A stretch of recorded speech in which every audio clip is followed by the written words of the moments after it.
Good morning everyone, welcome to civil services study practice set number ये 135 है। UPPSC के लिए प्रैक्टिस करेंगे। इसमें हम ज्योग्राफी के प्रश्नों पर देखिए। ज्योग्राफी के कम से कम 28 से 27 प्रश्न जो है यूपीपीएससी में पूछे जाते हैं, क्योंकि प्रश्नों की संख्या 150 है पेपर 1 में जीएस के। इस टेस्ट सीरीज़ की प्लेलिस्ट बना रखी है हमने, वहाँ पर आप टेस्ट नंबर 1 से लेकर 134 टेस्ट जो करा दिए हैं वहाँ तक पहुँच सकते हो।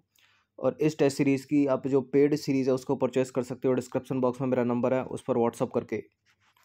टेलीग्राम चैनल से जुड़ जाएगा, सिविल सर्विसेज स्टडी के डिस्क्रिप्शन बॉक्स में लिंक है। तो चलिए स्टार्ट करते हैं। और जितने भी स्टूडेंट यूकेपीएससी वाले हैं वो भी प्रैक्टिस करते रहिएगा इसी सीरीज़ से, ठीक है। तो पहला प्रश्न है, निम्नलिखित दो कथन है, यहाँ पर बताना कि इनमें से कौन सा करेक्ट है। प्रति चक्रवाती स्थितियाँ शीत ऋतु में तब बनती हैं जब वायुमंडलीय दाब उच्च होता है और वायुताप निम्न होता है। उत्तर भारत में शीतकालीन वर्षा से निम्न तापों वाली प्रति चक्रवाती स्थितियाँ पैदा होती हैं। बताइए कौन सा करेक्ट है। देखिए, चक्रवात हो गया, प्रति चक्रवात हो गया, ठीक है। ज्योग्राफी के लिए इम्पोर्टेंट है, पता होना चाहिए आपको। अगर ये हमारी पृथ्वी है, बीच से एक रेखा खींचेंगे 0 डिग्री, तो ऊपर का उत्तरी गोलार्ध हो गया, नीचे का दक्षिणी गोलार्ध, ठीक है। ये अक्षांश रेखा, इक्वेटर लाइन इसको बोलते हैं। तो चक्रवात यहाँ भी आएगा, चक्रवात यहाँ भी आएगा, प्रति चक्रवात यहाँ भी आएगा, प्रति चक्रवात यहाँ भी आएगा। आपको इनकी स्थितियाँ याद करनी है, ठीक है, कि कौन सा एंटी क्लॉकवाइज घूम रहा है, कौन सा क्लॉकवाइज, यहाँ कौन सा एंटी क्लॉकवाइज, यहाँ कौन सा क्लॉकवाइज है। कई बार बताया है सीरीज में। तो पहला वाला स्टेटमेंट सही है इसका, दूसरा वाला गलत है, तो ए इसका आंसर हो जाएगा। तो केवल एक सही है यहाँ पर। उत्तर भारत में शीतकालीन वर्षा पश्चिमी विक्षोभ के कारण होती है और भारत में पहले से ही प्रति चक्रवाती दशा जो है वो मौजूद रहती है, जिसका शीतकाल की वर्षा से संबंध नहीं होता। और प्रति चक्रवात स्थितियां शीत ऋतु में तब बनती हैं जब वायुमंडलीय दाब उच्च होता है और वायु ताप जो है वो निम्न होता है, ठीक है। तो कथन तो जो है वो सही नहीं है, और जो पहला वाला कथन है वो करेक्ट है। क्वेश्चन नंबर 2 पर आ जाइए। भारत के उत्तर पश्चिमी मैदानों में पश्चिमी विक्षोभ से यानी वेस्टर्न डिस्टर्बेंस की बात हो रही है। जाड़े में होने वाली वर्षा की मात्रा जो है कम से कम हो जाती है कब। देखिए, पश्चिमी विक्षोभ मेडिटेरियन सी में बनते हैं, ठीक है। फिर इधर को चलते हैं। अब ये वाला जो एरिया है, सबसे ज़्यादा वर्षा यहाँ होगी पश्चिमी भारत में, जैसे पश्चिमी राजस्थान हो गया, दिल्ली हो गया, उत्तर प्रदेश हो गया, ठीक है, जो पश्चिम का एरिया है। तो पश्चिम में ज़्यादा होगी। अब पश्चिम से जब हम पूर्व की ओर जाएंगे तो वर्षा की मात्रा कम होती जाएगी, तो पश्चिम से पूर्व की ओर कम होती है, बी है इसका आंसर। और जो दक्षिण पश्चिम मानसून होता है उसमें जो है पश्चिम से पूर्व की ओर बढ़ती जाती है और पूर्व से पश्चिम की ओर घटती जाती है, याद रखिएगा। तो पश्चिमी विक्षोभ जो है भूमध्य सागर क्षेत्र में उत्पन्न होते हैं, जो कि भारतीय उपमहाद्वीप के उत्तर पश्चिमी हिस्से में जाड़े की वर्षा का कारण बनते हैं। और भारत के उत्तर पश्चिमी मैदान में पश्चिमी विक्षोभ से जाड़े में होने वाली वर्षा की मात्रा क्रमशः पश्चिम से पूर्व की ओर घटती जाती है। क्वेश्चन नंबर 3 पर आ जाइए। निम्नलिखित कथनों पर विचार करेंगे। जो उड़ीसा है वो चक्रवात, बाढ़ और सूखा तीनों ही प्राकृतिक आपदाओं से प्रभावित राज्य है। उत्तर प्रदेश का पूर्वी क्षेत्र सर्वाधिक बाढ़ प्रभावित है। पूर्वी या पश्चिमी? पूर्वी है, करेक्ट है दोनों के दोनों स्टेटमेंट। नंबर 4 पर आ जाइए। इंटर ट्रॉपिकल कन्वर्जेंस जोन यानी ITCZ एक निम्न वायुदाब पेटी स्थित है कहाँ पर? इक्वेटर पर, भूमध्य रेखा पर। तो इंटर ट्रॉपिकल कन्वर्जेंस जोन जो है विषुवत रेखा या विषुवतीय रेखा है, भूमध्य रेखा इक्वेटर लाइन पर, ठीक है, विस्तृत गर्त एवं निम्न दाब का क्षेत्र है। और यहीं पर उत्तर पूर्वी एवं दक्षिण पूर्वी व्यापारिक पवनें आपस में मिलती हैं, यानी ट्रेड विंड्स। चेरापूंजी निम्नलिखित में से किस पहाड़ी पर स्थित है? नागा, गारो, खासी, मिकिर।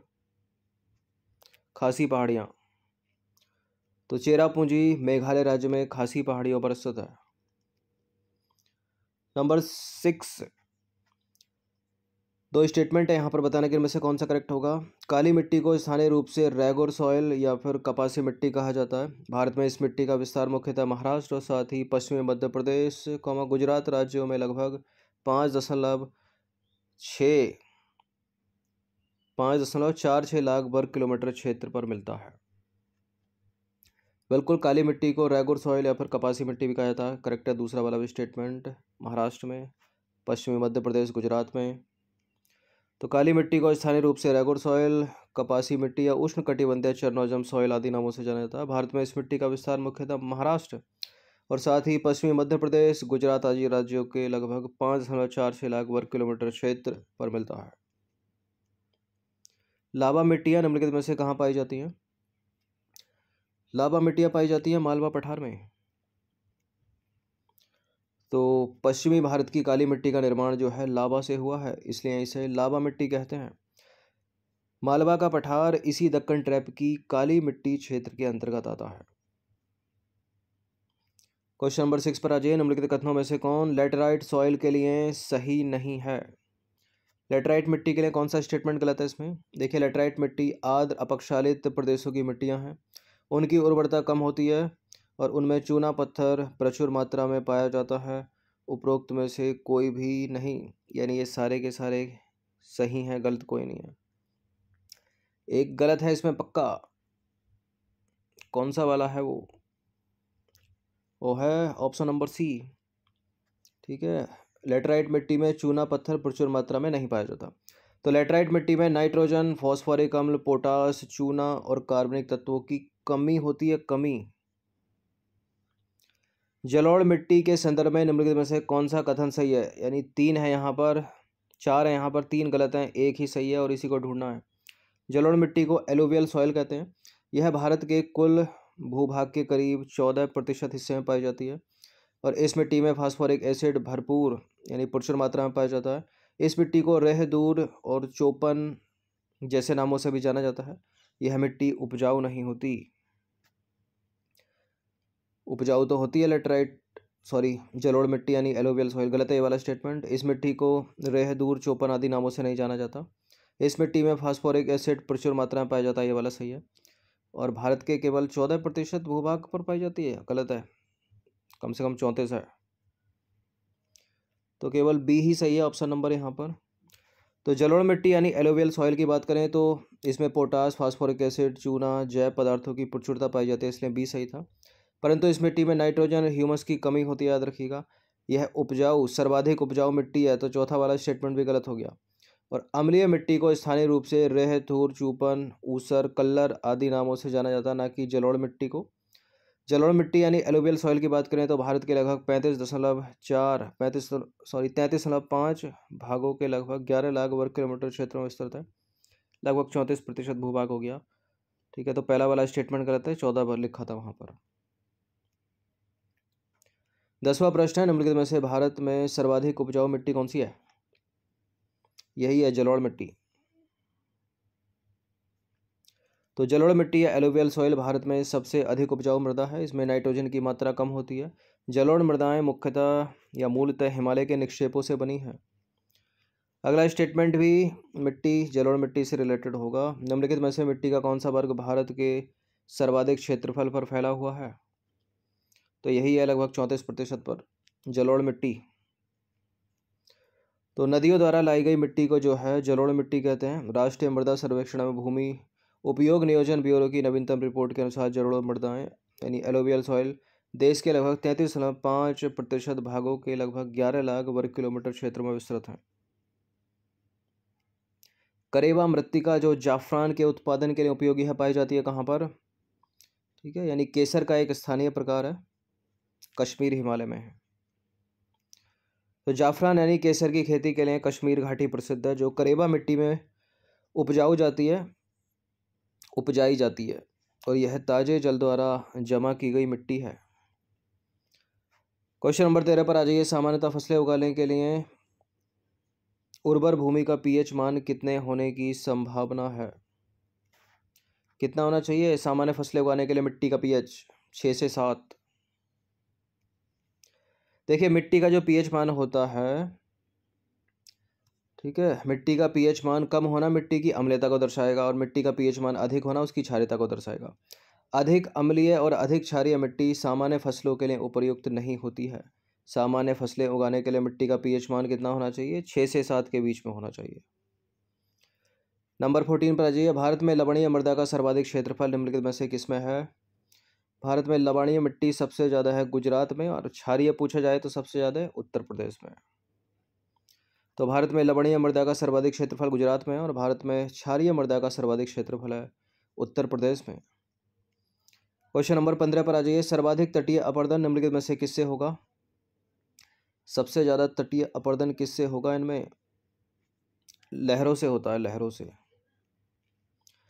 तो देखिए, सागर की तटीय भूभाग पर सागर की लहरें जो है निरंतर आक्रमण करती रहती हैं। समुद्र तल से ऊपर वाले भाग लहरों द्वारा अपरदित होकर क्रमशः नष्ट हो जाते हैं।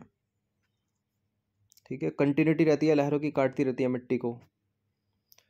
क्वेश्चन नंबर 16 पर आ जाइए। निम्नलिखित में से कौन सी नदी गंगा के बाएं से नहीं मिलती है? बाईं ओर से। तो दाईं ओर से मिलती होगी, कौन सी है वो?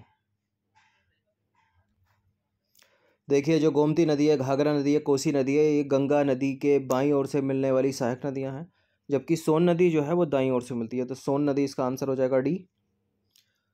तो गोमती हो गई, घाघरा हो गई, कोसी हो गई, ये गंगा में बाईं ओर से मिलने वाली उसकी सहायक नदियां हैं, जबकि सोन नदी की बात करें तो वो दाहिनी ओर से मिलती है। सोन नदी मध्य प्रदेश के अमरकंटक से निकलकर गंगा नदी से पटना के निकट मिलती है। क्वेश्चन नंबर 17 पर आ जाइए। भारत के दक्कन पठार पर बेसाल्ट निर्मित लावा सेलों का निर्माण हुआ है क्रस्टेशियस युग में।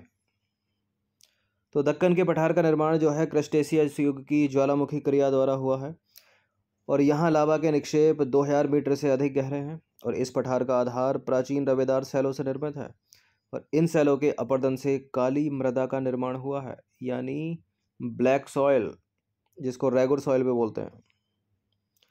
क्वेश्चन नंबर 18 पर आ जाइए। महासागरीय नितल का सबसे विस्तृत भाग निम्नलिखित में से कौन सा है? महासागरीय गर्त, महासागरीय ढाल, महासागरीय मग्न तट, या फिर गहरे सागरीय मैदान?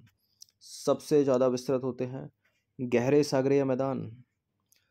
तो महासागरीय नितल का सबसे विस्तृत भाग है गहरे सागरीय मैदान। अगर महासागर संरचना का क्रम किनारे से देखें तो सबसे पहले महासागरीय मग्न तट, उसके बाद महासागरीय ढाल, फिर महासागरीय गर्त और गहरे सागरीय मैदान।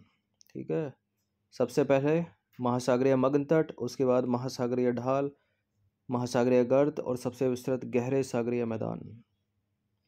ग्रेनाडा निम्नलिखित में से किसमें स्थित है? पैसिफिक, इंडियन, कैरेबियन सागर, भूमध्य सागर? कैरेबियन सागर में। तो ग्रेनाडा एक द्वीपीय देश है, यह कैरेबियन सागरीय क्षेत्र में अवस्थित है। इसकी राजधानी है सेंट जॉर्ज, और भौगोलिक रूप से यह नॉर्थ अमेरिका का भाग है। 20वां प्रश्न है। निम्नलिखित में से कितने प्रदेशों से होकर कर्क रेखा गुजरती है? अगर इस तरह का प्रश्न एग्जाम में पूछा जाता है तो इसको गलत नहीं करना चाहिए। ठीक है, 85वां बार तो मेरी टेस्ट सीरीज में कराया गया होगा। ये 8 राज्यों से होकर गुजरती है कर्क रेखा। इसको 23.5 डिग्री उत्तरी अक्षांश रेखा भी बोलते हैं।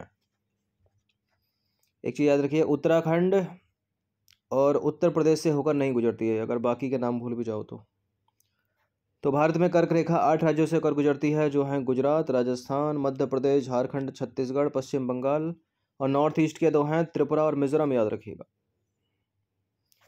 ठीक है, त्रिपुरा और मिजोरम। तो 20 प्रश्न थे ये इंडियन ज्योग्राफी के। इनकी प्रैक्टिस एक बार कर लीजिएगा। धन्यवाद।